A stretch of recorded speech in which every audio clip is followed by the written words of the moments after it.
Assalamualaikum warahmatullahi wabarakatuh. Saya Nadia Agustin Sregar dari kelas 12 MIPA 2. Di sini saya akan mempresentasikan PPT kimia saya yang berjudul unsur logam alkali tanah. Yang pertama, definisi. Alkali tanah merupakan unsur golongan 2A.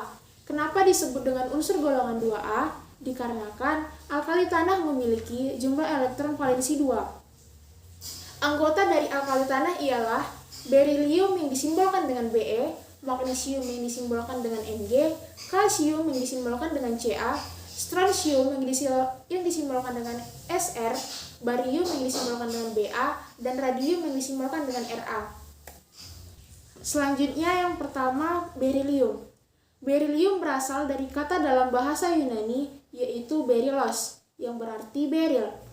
Ciri-ciri dari berilium ialah unsur ini beracun, berwarna abu-abu baja, kukuh, tetapi mudah pecah.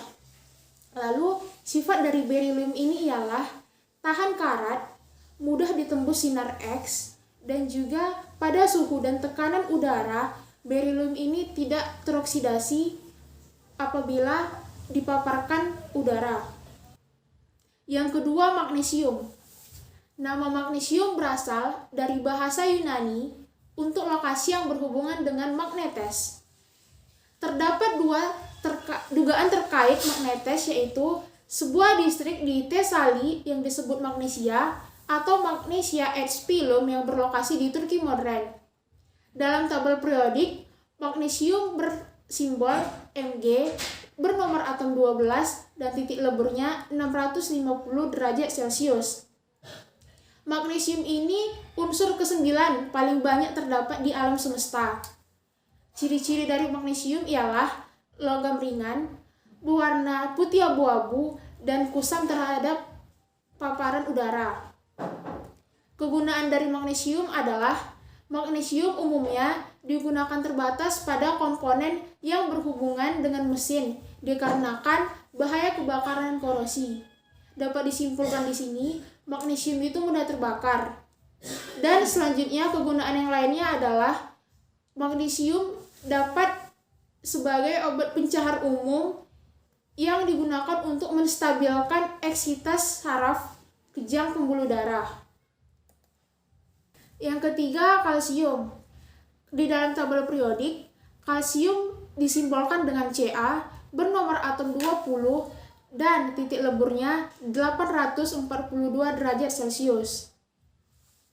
Ciri-ciri dari kalsium ialah warnanya putih keperakan, dan kalsium ini adalah elemen kelima yang paling banyak terdapat di alam atau di bumi. Kalsium ini bersifat trimorfik, yang mana kalsium lebih keras daripada natrium dan lebih lunak dibanding aluminium. Selanjutnya, kegunaan dari kalsium. Kalsium digunakan sebagai dioksidizer dalam pembuatan berbagai baja. Di dalam kesehatan, kalsium digunakan sebagai pengaktifan syaraf, lalu menjaga keseimbangan cairan tubuh, dan sebagai pembentuk tulang dan gigi. Pada tubuh manusia, jika kekurangan kalsium, maka tulang akan berpori sehingga menyebabkan tulang itu patah, dan ini rawan terjadi pada wanita yang sudah menopause. Selanjutnya yang keempat yaitu strontium. Strontium merupakan unsur logam lunak, perak putih atau kekuningan yang sangat reaktif kimia. Strontium ini lebih keras daripada barium dan lebih lunak dibanding kalsium. Di dalam tabel periodik, strontium disimbolkan dengan Sr, bernomor atom 38 dan titik leburnya 777 derajat Celcius. Kegunaan dari strontium adalah digunakan untuk produksi gelas kaca untuk tabung TV berwarna. Seiring perkembangannya zaman, produksi ini semakin sedikit dan digantikan dengan LED. Selanjutnya yang kelima, barium. Barium dalam tabel periodik disimbolkan dengan Ba, bernomor atom 56 dan titik leburnya 727 derajat Celcius. Barium ini merupakan logam lunak putih keperakan. Logam lunak putih keperakan ini akan cepat menghilang apabila pada oksidasi di udara dan menghasilkan lapisan oksidasi abu-abu gelap. Kegunaan dari barium ini ialah yang pertama, barium sulfat atau BaSO4 yang digunakan sebagai pengisi untuk karet, plastik, dan resin. Dan yang kedua, barium karbonat atau BaCO3 yang umum digunakan dalam pembuatan keramik dan beberapa jenis kaca.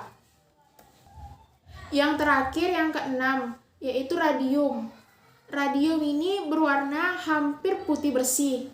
Tetapi apabila teroksidasi dengan udara, maka dia akan hitam. Dalam tabel periodik, radium ini disimbolkan dengan Ra bernomor atom 88 dan titik leburnya 700 derajat Celcius. Ketika terkena udara, logam ini bereaksi dengan nitrogen dengan cepat membentuk lapisan hitam radium nitrida. Lalu radium ini bereaksi sangat cepat atau bereaksi sangat kuat dengan air untuk membentuk gas hidrogen dan radium hidroksida. Kegunaan dari radium ini yaitu radium ini digunakan dalam produksi cat bercahaya dan juga radium klorida digunakan secara medis untuk menghasilkan gas radon untuk pengobatan kanker. Pengaplikasiannya ini disuntikkan kepada pasien. Demikian presentasi yang dapat saya sampaikan. Apabila ada kesalahan mohon dimaafkan. Wassalamualaikum warahmatullahi wabarakatuh.